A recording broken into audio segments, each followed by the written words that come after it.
Assalamualaikum warahmatullahi wabarakatuh. Kita bertemu lagi untuk membahas materi kita tentang karakter building atau pendidikan karakter. Pada kesempatan ini kita akan membahas topik ketiga kita, yaitu karakter dan kepribadian. Baik, sebelum kita lanjutkan materi ini, silahkan untuk yang belum mensubscribe, silahkan di-subscribe dulu channel ini dan silahkan di-share, mungkin bisa membantu teman-teman kita yang sedang belajar topik ini juga. Baik, kita akan coba membahas tentang karakter dan kepribadian, dan pada kesempatan ini kita mempunyai beberapa target pembelajaran. Yang pertama adalah kita bisa mendefinisikan apa itu karakter dan apa itu kepribadian, kemudian bisa menjelaskan pentingnya karakter atau kepribadian dalam dunia kerja. Tujuan ketiga adalah kita bisa mengidentifikasi bentuk-bentuk karakter pribadi kita, baik itu karakter positif maupun karakter negatif, dan juga kita bisa mengidentifikasi bentuk kepribadian positif dan negatif dalam dunia kerja melalui simulasi latihan nantinya. Baik, kita akan hanya mencoba mencari definisi umum tentang karakter dan kepribadian. Jadi, kita tidak mendefinisikan secara khusus, secara psikologis dan lain-lain, tapi yang kita sajikan di sini hanyalah definisi umum yang kita dapat dari beberapa sumber. Yang pertama, karakter atau sikap itu sesuatu yang sangat mirip, biasanya identik dengan karakter, sikap, watak, kepribadian, sifat, dan lain-lain. Tapi bisa kita bedakan di sini bahwa karakter atau sikap adalah orientasi kecenderungan internal yang mempengaruhi segenap pikiran, perilaku, dan budi pekerti, atau kemudian disebut tabiat yang dimiliki manusia atau makhluk hidup lainnya. Jadi karakter atau sikap itu intinya dia merupakan dorongan dari dalam, ya, dorongan dari dalam, dan dia bukan perilaku atau tindakan. Dengan kata lain, kalau kecenderungan itu ada di dalam diri kita, tidak bisa diukur, sedangkan tindakan atau perilaku itu respon nyata, dan ini bisa dilihat atau diukur. Kita mengidentifikasi sikap sebagai komponen kognitif dan afektif, ya, tidak bisa diamati dan tidak juga bisa diukur, karena sikap itu ada di dalam pikiran dan perasaan kita, sedangkan perilaku itu adalah realisasinya atau dalam bentuk psikomotorik, dan perilaku ini bisa diamati dan bisa diukur. Jadi kalau sikap tadi bentuknya berpikir, menganalisa, merasakan, kalau perilaku itu sesuatu yang sudah direalisasikan, menjawab pertanyaan, menyusun rencana, memilih pakaian, berpakaian, bekerja, bergaul, itu perilaku.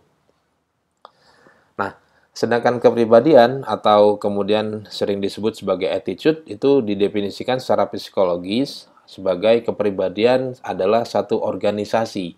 Ya, jadi berbagai aspek psikis dan fisik. Jadi secara psikologi kepribadian itu satu struktur dan juga satu proses. Dia satu struktur artinya menyangkut tadi sikap dan perilaku, tapi dia juga sebagai satu proses, artinya bisa tumbuh dan berubah. Ini menurut psikolog Gordon Allport.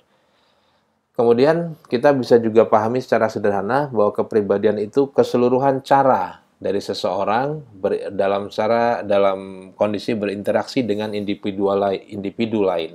Atau lebih sederhana lagi, kita bisa katakan yang namanya kepribadian itu sifat yang dominan yang dimunculkan dari seseorang pada saat berinteraksi. Kecenderungan umum dari kepribadian menurut Gustav Carl Jung tahun 1920, seorang psikolog, ada dua, yaitu A3. Yang pertama extrovert, orang yang terbuka terhadap interaksi sosial. Yang kedua, kepribadian introvert, yaitu orang yang cenderung tertutup terhadap interaksi sosial, jadi dia lebih fokus pada orientasi yang ada dalam dirinya sendiri atau individu. Carl Jung juga menggarisbawahi bahwa tidak ada orang yang dominan atau sangat jarang orang yang dominan sekali extrovert atau dominan sekali introvert. Dan karena itu ada juga definisi ambiverts. Ambiverts ini adalah model yang di antara extrovert dan introvert. Jadi tidak dominan extrovert, tidak dominan introvert, disebut ambivert. Baik, selanjutnya kita coba pelajari bagaimana kepribadian seseorang itu terbentuk. Ada banyak teori tentang pembentukan kepribadian, tapi kita coba menyimpulkan, mengambil beberapa ide secara umum. Yang pertama, kepribadian itu terbentuk secara nature dan nurture. Nature artinya kepribadian itu terbentuk secara alami, ya. Nanti pada pertemuan pembahasan yang akan datang kita akan pelajari juga bahwa secara alami tiap manusia itu membawa kepribadian secara genetik dari orang tuanya, dan itu adalah kepribadian yang terbentuk secara nature. Sedangkan secara nurture artinya kepribadian itu dibentuk atau dipelihara dan dididik, ya. Jadi kepribadian itu masih bisa dibentuk, diproses. Itu yang disebut sebagai nurture. Kemudian kepribadian itu merupakan akumulasi dari hal-hal positif atau hal-hal negatif yang kita temui dalam hidup kita. Jika kita banyak berinteraksi dan merespon hal-hal positif, maka kepribadian kita juga akan terbentuk menjadi kepribadian yang positif.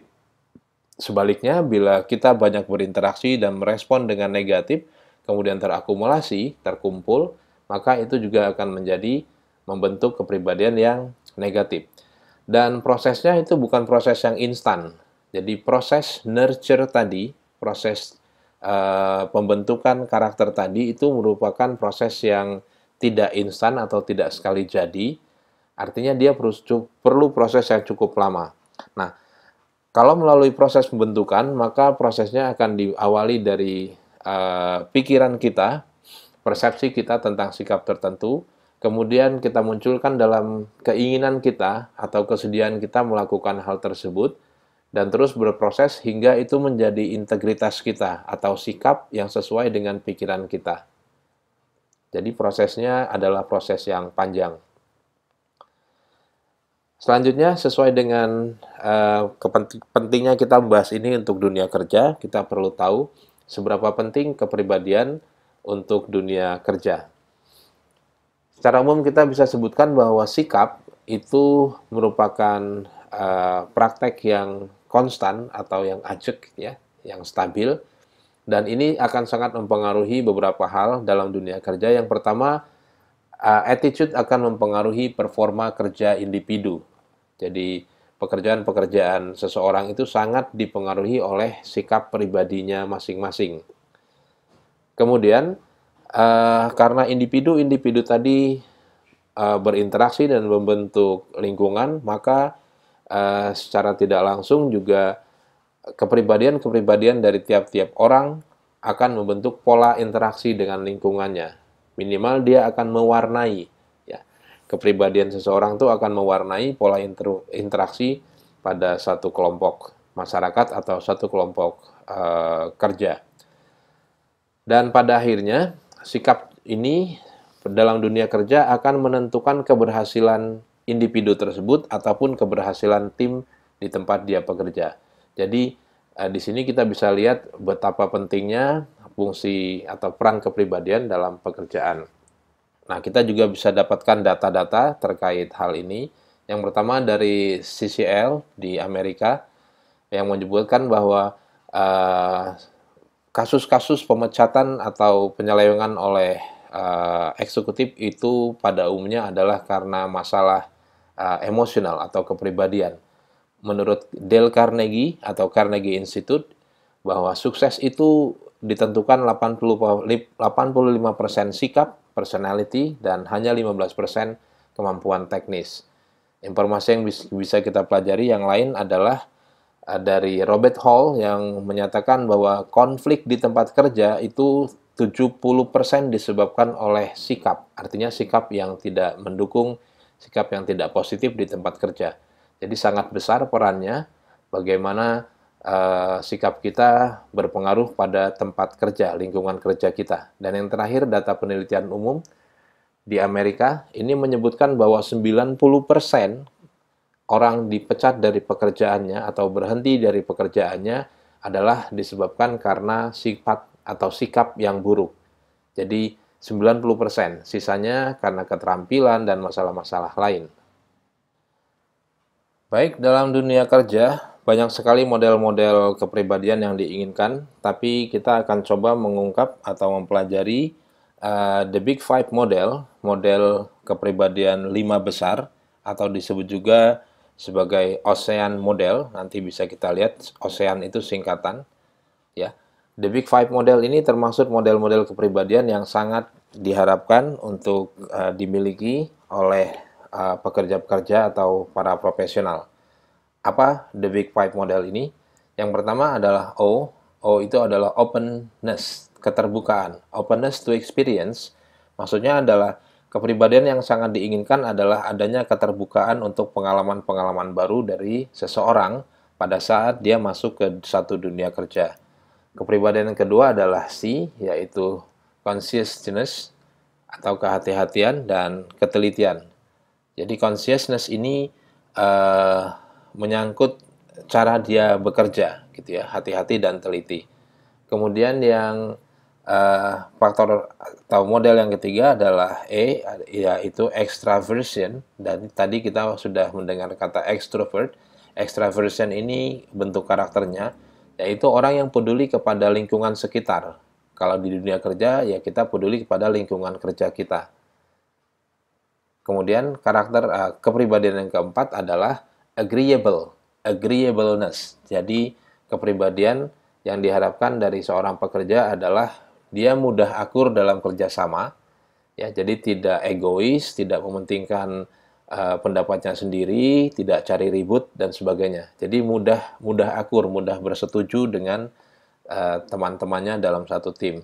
Dan model kepribadian yang terakhir adalah N, yaitu neuroticism. Neuroticism ini adalah emotional stability atau stabilitas emosi yang berkaitan dengan kemampuan seorang pekerja menahan tekanan dalam dunia kerjanya. Nah, ini 5 model kepribadian yang dirumuskan dan disebutkan sebagai 5 kepribadian yang sangat penting dalam dunia kerja.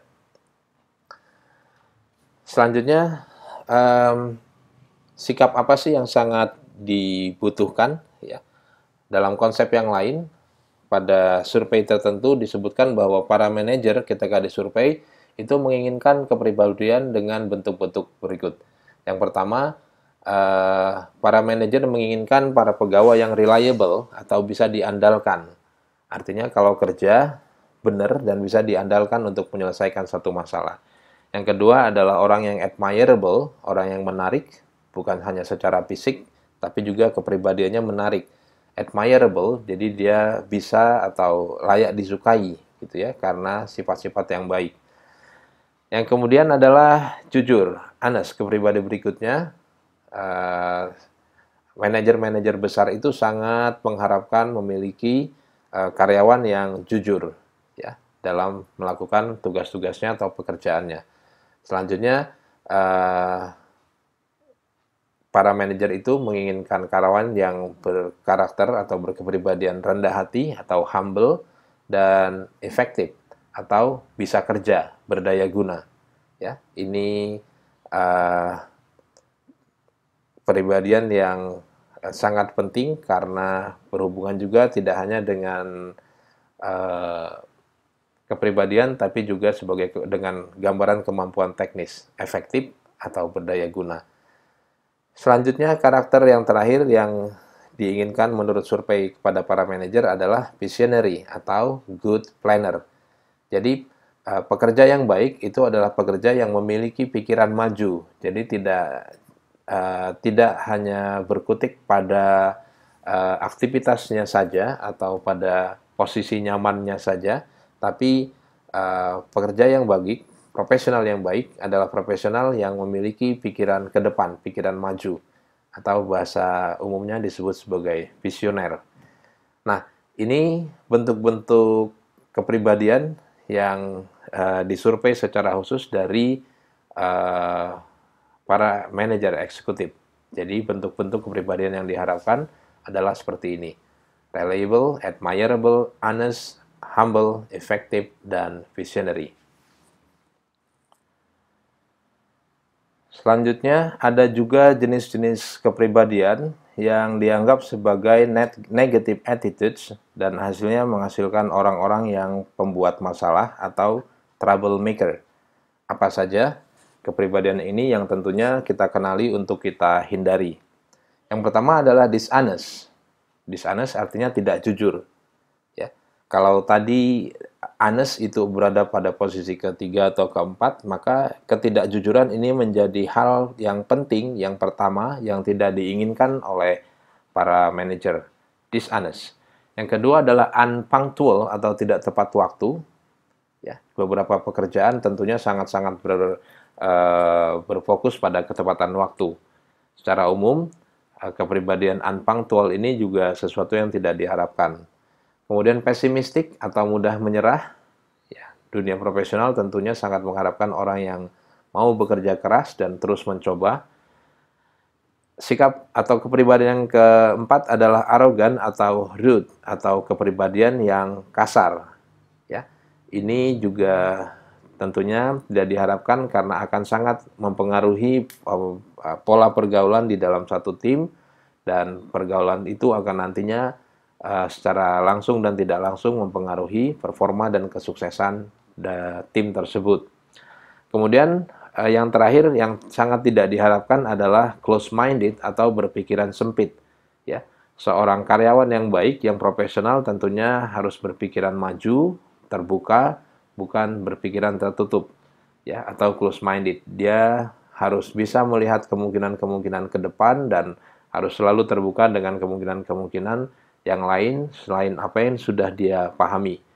Nah, ini sikap-sikap negatif yang tentunya harus kita hindari pada saat nanti kita masuk ke dunia profesional.